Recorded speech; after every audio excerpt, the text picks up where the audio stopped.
Hello and welcome to the Green 19 podcast. I'm Dominique Yates. Joining me as always, Ryan Wood and Tom Silverstein. On this Thursday, just days away before the Packers have their second straight home game, taking on the Houston Texans at noon. And there's plenty to talk about, and I think it's only fitting on this show we lead with special teams. They made a change at kicker this week, releasing Brayden Narveson, signing Brandon McManus, a 10, 11-year veteran in the league. But there's still plenty to talk about there. There's layers to all of this. But the first part of that, I'll start with you, Ryan. What was your reaction when you heard that the Packers were releasing Narveson? First of all, excellent job not getting tripped on the Brayden and Brandon, because that has been in my head the entire time. That is a difficult transition to make, so I applaud you for that. It had to happen. I mean, man, we were walking out of SoFi a couple weeks ago, right? And, a lot of things happened in this game. But the thing that I said as we all walked out together was, it's finally a week I don't have to rail against the kicker. Just 1 week. And then they go right back to missing kicks. It was getting tiresome. I'm not going to lie. It was getting really tiresome every week just saying, make kicks, make kicks, make kicks.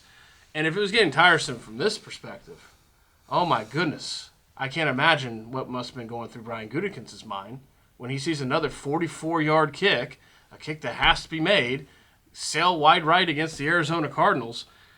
It was just too much. 5 missed kicks in 6 games. Really only one clean slate, because week 3 against the Tennessee Titans, he had a missed kick that got nullified because of a defensive penalty. Each of the 5 within 50 yards. It's not like he was long-distance airmailing it. These were short, makeable kicks. Something had to happen. Now, Spoon, the direction they went, that's another part of this wrinkle to the whole thing. Yeah, I was a little surprised, only in the timing of it. You know, they'd gone this far with him. You know, the 44-yard field goal he missed against the Cardinals was not part of the outcome. It didn't really matter it wasn't a game-winning kick that they lost the game.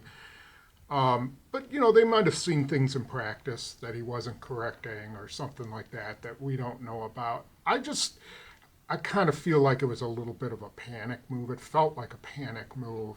Like, okay, we can't afford to lose, anymore. There's several teams in the league who need kickers, who have some kicker injuries. And so I think they decided, all right, well, McManus might be the best one out there, so we better jump on him right away. Despite, the question marks regarding the civil sexual assault case that is pending. We're still trying to figure that out. I still think it was kind of a panic move. I think they could have waited. I think they could have still had a shot at Greg Joseph eventually.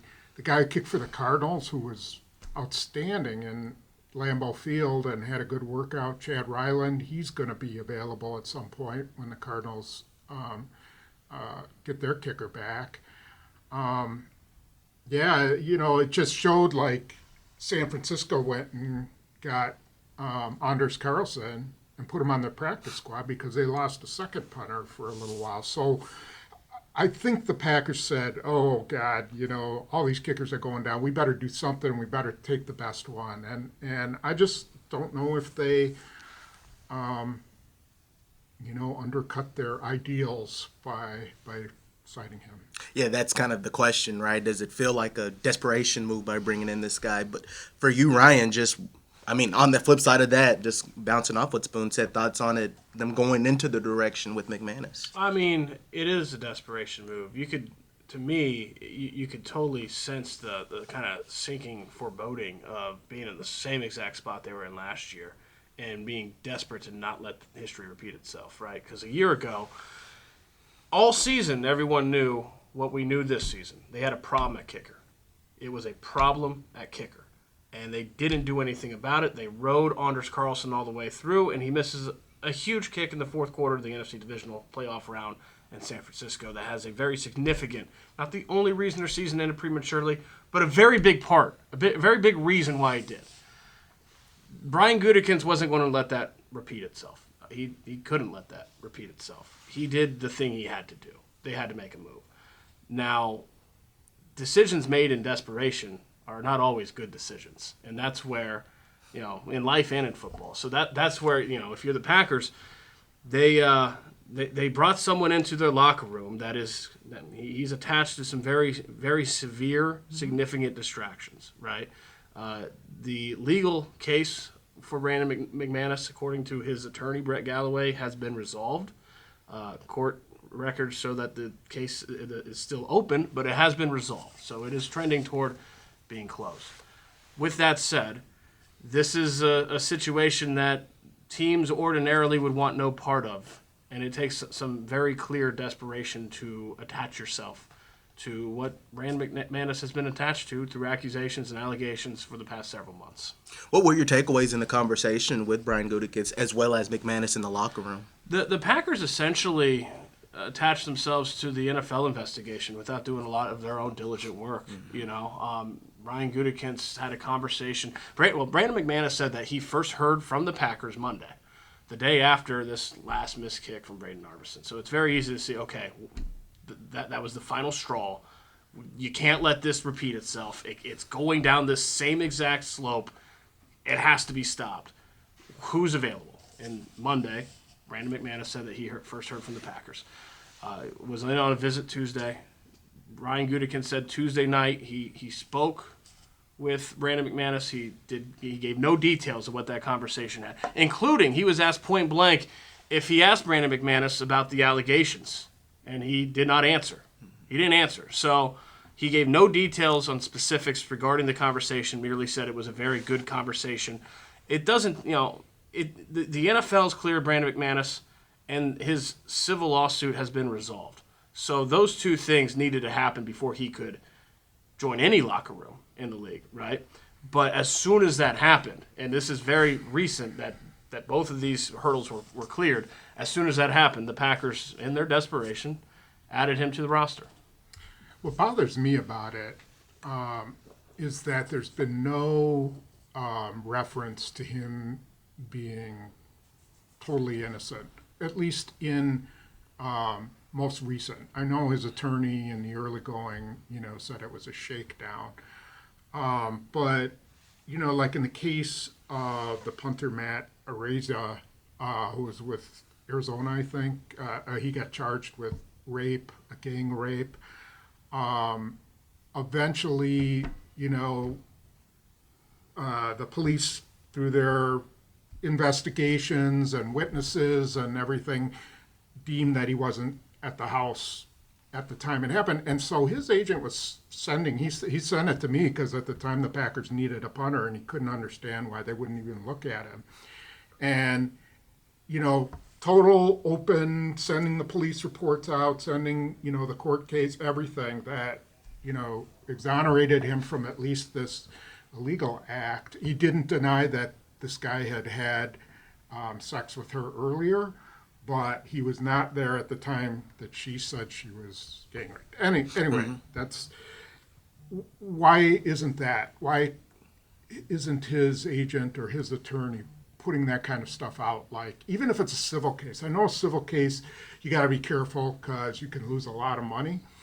But if it's just so clearly one-sided, then why not release all that information? Why are they really still very tight-lipped about it? So, that's what the question is for me. Yeah, so it's just like I said, so many layers to it. So I'm curious what, not only just these next couple of days, just the season as a whole, how does he handle things? How does he respond? Because, you're going to get some criticism. Like, coming from the outside noise, people are going to have some opinions on it. Wouldn't be surprised at all. So I'm curious with how McManus also handles things. But one thing he did say in the locker room, in terms of, like, does he feel like he has something to prove or, like, a second opportunity and all of that, he was kind of, I'm not walking on eggshells, but he was kind of, like, hesitant about it. He didn't feel like, this is, like, a huge transformation and all of that. So, again, I'm really interested in how he's just going to respond. And were there any other takeaways that you had from him in the locker room? The reality, I think we all know this, and I hate to, I don't want to be blunt or even crass about it, but the reality is, if he makes kicks, everything will be forgotten. That's it. He makes kicks, and he doesn't, step in another situation again. That's the way the world works, right? especially this league. That's the way this league works. You make kicks, that's all that matters. It's bottom line business. And the bottom line is the competitive advantage. So as far as Brandon McManus and what he provides to the football field, he is an upgrade. He is an absolute upgrade from what they've had. 81.4% for his career percentage doesn't look like an upgrade, but the reality is that he's made 90% of his kicks from within 50 yards. That's the distance, especially with Brayden Narveson, but even with Anders Carlson last year. That's the distance that if you're Brian Gutekunst, you got to be pulling your hair out and saying, for the love of God, can this team make a under 50-yard field goal? I mean, it's got to be exasperating to not be able to do that with regularity, and they haven't. Like, that's what Brandon McManus can do. He is a 90% kicker inside 50 yards.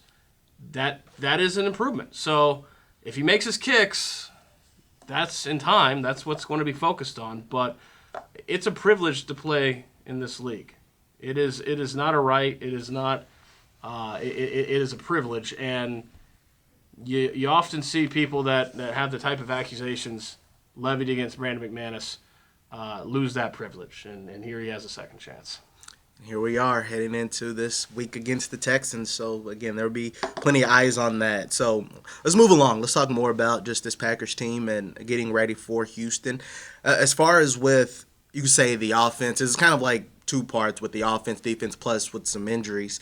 As far as on Wednesday, some linemen were out. Elton Jenkins, Colby Wooden, and I missed one, Devontae Wyatt. He's been out since the Minnesota game where he suffered an ankle injury. But then on the offensive side of the ball, where I want to start, Dontavian Wicks has been practicing, and Matt LaFleur made it out to be like dodged a bullet with his shoulder. As far as with the offense, is it too early to tell to Spoon if they will try to see what Wicks can do in this game, or do you think they might kind of hold him out and just stick with the rest of the offense? I think it's, really depends on how he practices. I think they're pretty healthy. Elton Jenkins is always out on Wednesday for rest purposes. He rests his knee every Wednesday.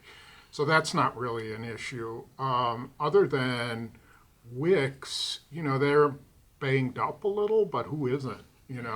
Kraft's got the shoulder, and Jaden Reed's got a bit of an ankle, but they are roses right now compared to a lot of teams, and this is the time that they should be starting to hit their stride a little bit. I think we saw them hit their stride a little bit against Arizona, and now they face a team that defends the pass a lot better than Arizona does, and probably overall is better than Arizona. Their two outside pass rushers can be really disruptive. Their inside guys have been pretty good. Only weakness, I think, with Houston is their linebackers. So this will be an interesting game because it's probably the toughest they've faced, maybe other than Minnesota. Even tougher than Philadelphia, maybe. Yeah. For you, Ryan, just I guess where do you kind of stand with this offense and similar off that, just like relatively healthy? Do you feel like, how much of that game against the Cardinals was just like a good, you could say, snippet of what this offense can do? Yeah, I think we'll have to see this week, right? Because one game does not a trend make. You have Fair. To. They just had their best game of the season, and Spoon is right. They should be hitting their stride now, but they have to follow that up. If not, then it's just kind of the wishy-washy inconsistency that a young team can be known to have, and we saw it last year with a young team, right? So I think this is a really interesting week. I think I feel like a shootout's coming. I think both these quarterbacks are going to put up big numbers. They're going to be tough. The Texans, they have a lot of players on defense, but they've given up a lot of touchdown passes this season too. So they should be a defense that Jordan Love has some success against. The question is, can he have enough success to compensate for C.J. Stroud? Because that's one of the best quarterbacks in the league. And point blank, I mean, I'll post a question to you guys. Who do you take in a vacuum? Do you take C.J. Stroud or Jordan Love? I think I have my answer, but who do you take? It's tough. That's really tough. I guess maybe if I give the experience nod more to Stroud, I think. He's got some explosion to his game too, and yeah, I think right now it's toss-up, but I think I'd still go Stroud because of some of that experience and some of the wow factor that he has to his game. Yeah, I'd probably go with Love just because of his mobility. I think he has a little bit more mobility than C.J. Stroud. He can make plays on the run a little bit better than C.J. Stroud. C.J. Stroud can pretty much do everything, and I don't think we've seen we may not have seen the very best of him yet.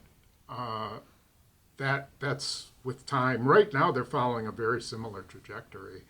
They both had good years in their first year as starters. They're both throwing too many interceptions this year.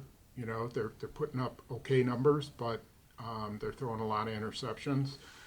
So I think they're very, very similar, and it would just be judging upside, I think. See, I'm gonna take the cop out. I'm gonna take the guy on a rookie contract. That breaks the tie for me, right? Mm-hmm. They're so similar. I'll take the guy in the rookie contract still instead of the guy that's paid at the top of the league's pay scale, which is obviously C.J. Stroud. But there's not a lot of quarterbacks that I would even entertain the thought right now of saying, yeah, I'd take him over Jordan Love. And so C.J. Stroud's one of those guys. I mean, that's to me is the fascination of this week, is to see both of these guys on the same field together, very possibly duking it out in a shootout, and see who can come out on top. I mean, but more than anything, you can all agree when you're watching Sunday's game was like, okay, this is the future. These are two of the guys that could keep this league continued at a high level, which it has been. Obviously, Mahomes is kind of running the ball. Before that, it was Brady, Drew Brees, all those guys. Aaron Rodgers, I know he's been in the mix as well. But it's just going to be really fascinating to see what these young guys do. Love is playing really well right now. He also, kind of like the offense as a whole, he's one of those guys that's kind of catching his stride. And just the way he distributed the ball, too, that's the recipe for success for him. Speaking of Love, it's only fitting I ask you, what were your thoughts when DeMeco Ryans, Texans coach, said that he feels Love is the best quarterback they have played up to this season? I mean, very similar to my thoughts when I heard Matt LaFleur say that DeMeco Ryans' play style, a defense of DeMeco Ryans' play style is the best in the league. I mean, every quarterback next on your schedule is the best quarterback you play this season. Every defense next on your schedule is the best play style you've seen this season. It's a lot of platitudes, but I do. Who are the other quarterbacks he's even played? The Texans. Josh Allen's the biggest one. Yeah. So there you go. I just said there's not a lot of guys that I would take over Jordan Love. Josh Allen's one of the very few. Patrick Mahomes, Josh Allen, maybe Joe Burrow. I mean, whatever's going on in Cincinnati right now is weird because Joe Burrow should be a top 3 quarterback in the league, and I don't know what's going on. But I digress. No, Josh Allen I would take over Jordan Love. So that's a platitude, but you're not going to want to tick off Jordan Love. I think that he just had his best game of the season. His knee looks like it's doing much better just from, so much more under center snaps. He was quicker, more willing to tuck and run. There seemed to be less hesitation. So he's a guy that's feeling very good right now. And I think the question is if he can put 2 of those games together. Yeah. As far as sticking with the offense, you talked about the linebackers where they're not as strong. Secondary, is pretty solid. Do you feel like there needs to be more run or compared to pass, or do you feel it needs to be similarly balanced to where it was against Arizona around, I think Josh Jacobs had around 18 carries. Love threw around, 32 or 22 passes? 32. He was 22 of 32, Mm-hmm. yeah. Well, they're the number 2 rushing team in the NFL. So if they start passing the ball all the time, then they're kind of crazy. This is a game where I think we'll see a lot of Josh Jacobs. I don't see a reason why they wouldn't. Now the Texans, they have some, they have a pretty good front. They're missing Mario Edwards, who had a monster game last week, just got suspended. So he's out, and they're getting Danico Autry back, but I would say he's a better pass rusher up the middle. So I think you will see them try to take advantage of, Danielle Hunter. The Packers have always tried to run at Danielle Hunter. They've recognized that he's a great pass rusher, but they have tried to, sucker him into getting up the field and trying to run to his side. So I would look for some of that. Probably the same against Will Anderson. Probably a lot of gap scheme where they're pulling that tight end and kicking the end out. And making those linebackers make some plays. They've got a bunch of injuries at inside linebacker, and so I think the Packers need to kind of take control of that. They also have some young guys in the secondary. Derek Stingley, very good player, but young. And I was watching the game last week. He got beat a couple times. Kwame Lassiter is a guy that is a rookie from Georgia. So there's some plays to be made. They just gotta block those two guys on the outside and make sure that they don't destroy their whole offense. When you look at the Packers defensively, first off with Houston, we just talked about C.J. Stroud. They've had a lot of injuries as well, but they were able to get a lift when two of their running backs came back last week. Obviously, no Nico Collins for them. I guess, what do you think is the key to success for the Packers defense heading into this game with Houston? I think this is a really interesting matchup because, yes, C.J. Stroud has thrown more interceptions this year, but I don't know that he's a guy that you can just rely on the takeaway against. He is a very good quarterback. He is the best quarterback that they've faced against this year, most likely, right? I mean, Jalen Hurts is a very solid guy, but this is the best quarterback they've seen. So, I'm not saying it'll happen, because this defense has been very elite in taking the football away, 17 takeaways in 6 games. But that's more than anything kind of like a hot streak. Like, it's a team that gets really hot at the plate or really hot from the field in basketball. Like, they're not going to end with 50 takeaways this year. At some point, the takeaway streak is going to slow down some because it has to. And when that happens, if it is this week against this guy, how do they play defense? I'm really curious about that. Then it's situationally based red zone, third down. It's limiting the yards as well. A big reason they've held opponents off the scoreboard 4 times this season, allowing fewer than 20 points, is because they're taking the football away. So how do they compensate if that stops happening, or at least slows down to the extent that it's going to slow down because of the law of averages? I think that will be very interesting for me to see. Yeah. What about for you, Spoon? What are you kind of looking at in terms of how defensively? Defensively. I think they have to find a way to pressure.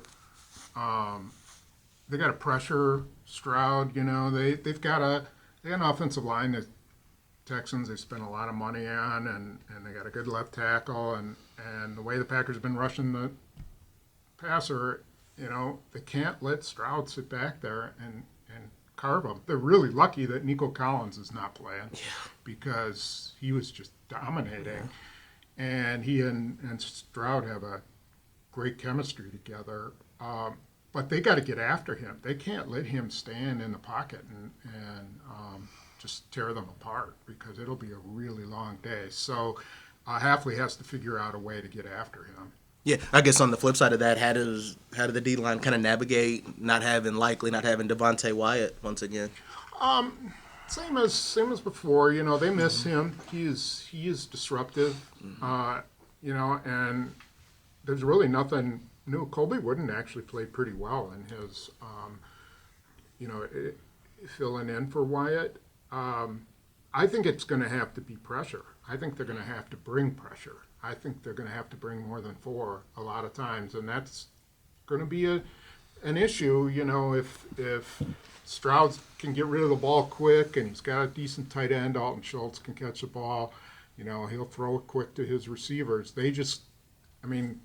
they got to do something. They got to use Edgerrin Cooper to get after him in a big way. It's kind of similar to how do teams defend Jordan Love? I mean, it's the same type of quagmire that the teams go through, right? You pressure them. Look at last week, right? The Cardinals have 0 defense, cover 0, and they rush 7.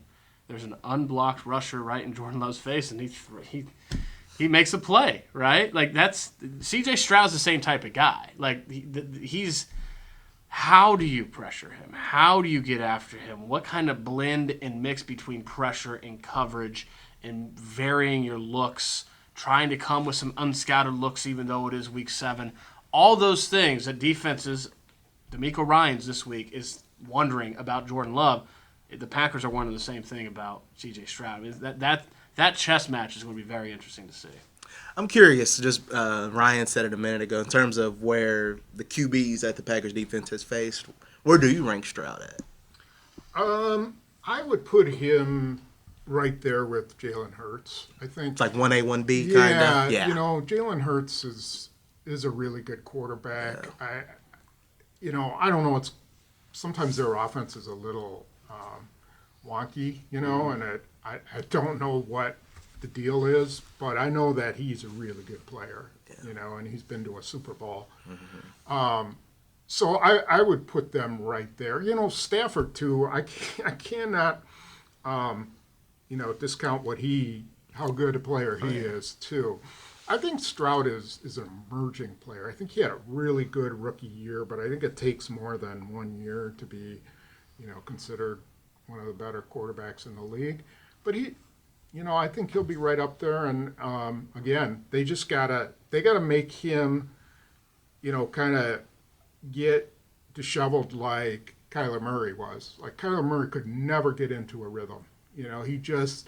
There were issues with, continuity, with chemistry, all that. They got to kind of figure out a way to do that to Stroud. Is it fair to say, now the quarterback position is way bigger than this one thing, but this is a really big part of the quarterback position. C.J. Stroud's got the best arm that they've faced against so far. Like Jalen Hurts is kind of, he's not knocking his arm. He's got a lot of talent everywhere, but he's kind of just, it's tough to compare Jalen Hurts, right? Because he's just so different. Quarterbacks. So different. He can hurt you so much running that's what is different than C.J. Stroud. C.J. Stroud's a classic passer. Yeah. I think, he's one of the few guys in the league that you might be able to look at and say he might have a better arm than Jordan Love even. He has a golden arm. And he'll make some mistakes. He's young. He's got some things to figure out still in this league. I remember going down to the owners' meeting in March and talked with D'Amico Ryan, talked to some other, I talked to Andy Reid because he had Patrick Mahomes, talked to, some guys around the league about that year two, because both these quarterbacks, after really impressive rookie years, are going to both be in it. And year two is different because now you've established yourself in the league and to the point that you're the focal point of every defensive coordinator every week. There's a lot of film on you now. There's a catalog to, okay, what's the best way to defend this quarterback? Those secrets are out there, and then you have to adjust to the league adjusting to you. And I think both these guys are going through that right now. But the one thing that both of these guys have, and especially C.J. Stroud, they might have growing pains. They have that golden arm. They can make some throws that are just rare, that are unusual, special. And so when you do that, and that to me is what the Packers defense has to defend against. I mean, you can have the perfect defense. C.J. Stroud just might drop one of those dimes that leaves you with your hands up like, what you going to do?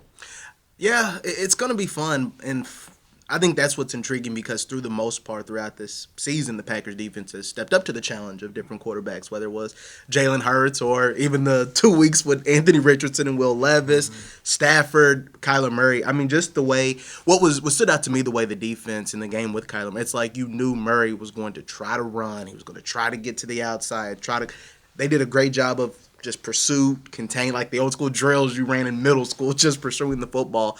So and then once again, you just have a guy where you just got to get some pressure on him with Stroud. So I'm really interested to see the way just it all lines up. Another thing, as we near the end, we haven't talked much about it, but just the NFC North and the gauntlet that it is right now, just overall in general, starting with you, Tom, and then obviously, Ryan, I want you to jump in as well. Just what do you make of how this just division right now with the NFC North is taking shape? On paper, it's the best division in the NFL. They have beaten up on, the AFC South a little bit. I just was sickened by Aiden Hutchinson's injury, and not just the fact that it was gruesome, but you want a team to be at its best. You hate to see them lose its best player, and that's what they lost, was probably the best defensive player in the entire division, and that changes them a lot. I mean, that is a lot. Now, they're still a really good team, and I would still, what they did to Dallas was, embarrassing. 40-something to 7. Yeah. But that does change it. I mean, it changes it for the Packers because their whole their whole scheme was to, either run it Hutchinson or run away from him or double team him or just stop him from destroying him, because he destroyed him in that first game last year. They figured out a way to kind of neutralize him in the second game. But that changes a lot. Yeah. And so we'll see how they adapt to that. Minnesota, I still want to, I'm not a total believer. No. You can't argue with 5-0. You just can't. You can't. Maybe they're the team that, I think the worst thing that happened to Minnesota was having a bye. Yeah. Mm-hmm. I mean, it just ruins their momentum. Yeah. But we'll see how they come out this week. Maybe it's good. Now we find out Aaron Jones' injury is a hamstring, and we knew Aaron Jones' injury was going to be the big question mark, and now, it is. So, and then the Bears are looking good. The Bears have a good defense. Yeah. They're loaded at receiver and tight end. Mm-hmm. Let's just see how Caleb Williams develops, but I think they're better than everybody thought they'd be. Yeah. Sometimes you need that week 6 bye, like the Packers maybe after London week 5 in 2022. Mm-hmm. They could have used that week 6 bye then. Yeah. Sometimes you really don't want that week 6 bye. Right. That's the Vikings right now. I had the Bears. I picked the Bears as a wild card team this year because I thought it might be very similar to the Packers last year. They might have their lumps in the first half, and then Caleb Williams comes on in the second half, and they might be really good down the stretch. Playing well. So the fact that they're 4-2 right now, the Packers were 3-6 last year. The fact that the Bears are 4-2 right now, okay, Caleb Williams hasn't looked great yet, but he's not supposed to look great in his first 6 NFL games. They're winning games and allowing him time to get to develop, to get these snaps, these lessons under his belt. That's dangerous. To me, though, what blows my mind going forward is to think about the future of this division, potentially. You've got Jordan Love. What is he, 25, 26? He's a young guy. Yeah. You got Caleb Williams, rookie. You got the Vikings doing this without J.J. McCarthy, who they picked in the top half of the first round. I think he's the future. They're doing it with Sam Darnold. Jared Goff's only 30. All 4 of these teams have every reason, every right to believe that they're going to be here for a long time, that they have staying power. All 4 of them. It's got to be rare. Spoon, you would know better than me. It's got to be rare that you have 4 teams in a division all feeling that way about their future simultaneously. That doesn't happen very often. Yeah, there's usually a team that's down on its luck. There's usually one team that doesn't have a quarterback. Usually it's the Bears because they don't have a quarterback. Yeah. They've gone so long, and and Detroit never had enough around Matthew Stafford to be really great. It's interesting. I do, as you were talking about Caleb Williams, the thought occurred to me, like, do they regret not taking Jaden Daniels? Because that dude is playing his butt off. I mean, he's turned that organization. Yep. I mean, they were step for step with Baltimore, and that's going to be an interesting thing to watch over the years. I would have taken Caleb Williams. I just thought, he was so ready to be great. And but man, Jane Williams is fun to watch too. I don't know if you guys have seen him, but he is really good to watch. Really talented, and they're winning games, and I'm not used to seeing Washington in the win column, so that's very rare and very new for me. I think what this all means, Dominique, is, and it's cliche, but it's not cliche now. Like, every win is incredibly valuable in this division because it is a bottleneck here, and something has to give. It wouldn't be. It's rare. It wouldn't be the craziest thing if you look at how the landscape is. If all 4 teams somehow got in the 7-team field, I mean, that can happen, but you can't bank on that happening. No. You can't expect that to happen. I think this week is a especially pivotal game. I think the difference between 5-2 going to Jacksonville, which is likely a win, 6-2, and then you've got the Lions without Aiden Hutchinson coming to Lambeau Field in early November. The difference between that and 4-3, and you're just kind of muddling along. Yeah, you may go to Jacksonville and 5-3, but then who knows if you show up at home against the Vikings or the Lions, you didn't against the Vikings.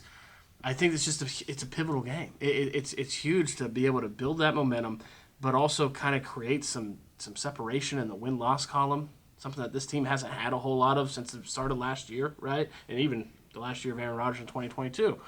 This is a chance to do that. 5-2 is a good start. You set yourself up for 6-2. And I think it's a big game for that reason. Question: what are your guys' thoughts seeing Davante Adams join Aaron Rodgers? Yeah, I wrote a column about it. Yeah. It's a little bit of a desperation move again. Teams always think they're one player away from, making a Super Bowl, and once in a while you are. Christian McCaffrey had that effect on San Francisco. Yeah. Suddenly they're, Super Bowl caliber. But how many other moves like that have we seen that don't pan out and you give up a good draft pick? And Brian Gutekunst has feasted on those draft picks, and it's built this team up into something pretty good.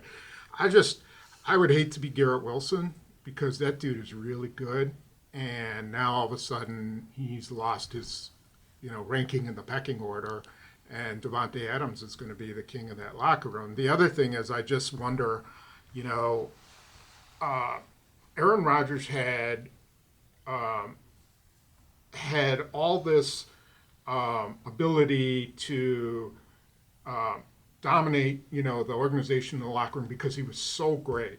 And so nobody ever stood up to him in the locker room. There was nobody who was, there was no dissension. I wonder now, though, with him not playing that great, how many guys are grumbling? Like, is this dude the general manager? He gets everything he wants, and who's running this team? And I just, calling out Mike Williams, even though Mike Williams did deserve to be called out, he's just got to be careful. I think that locker room has some potential to start to fracture, and I want to see how that plays out. I feel like I've seen this movie before. If it didn't work 3 years ago, and it didn't work 3 years ago, I don't see how it's going to work 3 years later. It's that simple. That's a really good quarterback, really good receiver. They have a really good chemistry, and they're fun to watch together. But bottom line, which is what it is for the Jets, being contention, it's going after a Super Bowl. If it didn't work 3 years ago, I don't see how it works now. Yeah, if I were to them, I would have sent a first-round pick for some left tackle, because their offensive line is awful. Yeah. I mean, he can't sit there and get hit like that all season long. It's bad. So adding Davante Adams, I don't know. I don't know if that's going to change it. Yeah. I was just finding it fascinating seeing all former Rodgers players from Green Bay. Like, I saw a graphic that had Randall Cobb, all of these guys that always come to play with them. Oh yeah, I saw someone listed, and they even missed a couple guys. Jake Hansen is on that team. He used to be a center. Yeah. You remember him? Oh yeah, went to Oregon. Yeah, and there's one more. No, I can't remember. It's Malik Taylor was on the team. He's on IR, I think. But there's all these ex-Packers on there, plus some, Nathaniel Hackett, too. I just don't know why teams, and we've seen this with the Minnesota Vikings, too, why teams think recycling works, right? It doesn't work. I can't get over this. How are you in your right mind thinking this combination that did not get to a Super Bowl, could not get to the Super Bowl in their primes, is now going to be the missing ingredient to get us to the Super Bowl after their primes? It's called faith in Rodgers. It sells tickets. It sells tickets. Yeah. Imagine if they had stuck with Geno Smith and then used the draft picks they had that they spent for Rodgers on offensive linemen, and then they got the defense they have, and all of a sudden you don't need a stud quarterback to win with that kind of defense. And if you had an offensive line and you have Breece Hall, they could have done some damage, but owners get mixed up in this stuff, and the next thing you know, they're just panickers. It's bad management, is what it is. What it boils down to. Bad management. Any final words and thoughts on just the Packers or this matchup or anything in particular before we wrap up the show for you guys? Nothing huge. I kind of am ready for them to be done with the AFC just because I'm more familiar with the NFC. I mean, Yeah. it is. It's. I think this is the best game of all of them because Houston is a really legitimate team. But the Tennessees and Jacksonville, it's just like okay, whatever. I want to see some Detroits, more Minnesotas, some Chicago. San Francisco, Seattle. Like those games are going to be more interesting. It is weird. You just raised a point I hadn't thought of. It is weird that they sandwiched all the AFC South in the first 8 games. Yeah, they're done Isn't next it? week with the That's weird. with the division. Yeah, so it is very weird, and it does make their schedule tougher as they go. Yeah. But maybe it's probably not bad to have your schedule tougher later on than it is early. Yeah, that's why I was wondering if that's a good thing or a bad thing. I would think it's almost if it's anything like last year, it's a good thing, right? They played their best football late in the year. They're still a young team. You want to get your kinks out. It's good for the Vikings. The Vikings had had a tough schedule. I mean, they had the 49ers, the Packers, the Texans. Who else did they play? Did they play Baltimore? I can't remember who their other team was that they played. But they had a pretty tough schedule starting out. So now it's kind of a breeze for them for a little while. So I don't know. Yeah. I don't know which way is better, but But yeah, it did kind of feel like an extended preseason or exhibition for the Yeah, last few yeah. weeks. It's kind of get through. But yeah, like you said, it could be the positive of learning some things. Because like we've talked about, they're still figuring out the defense. They're still rotating pieces. They're still figuring out some identity and things like that of that nature for both sides of the ball. So maybe now they're able to hit their stride. And never know. then you're coming out of this still 4-2. Who knows what could happen on Sunday and heading to Jacksonville and beyond. So as far as positions, the Packers, all that's happened with injuries and different things, they have to feel pretty good about where they stand heading into Sunday and maybe even the rest of this season. But that's going to do it for this edition of the Green 19 podcast. Again, the Packers host the Texans on Sunday at noon. It will be a big game and a big competition coming up on Sunday at Lambeau Field. So for Ryan Wood, Tom Silverstein, I'm Dominique Yates.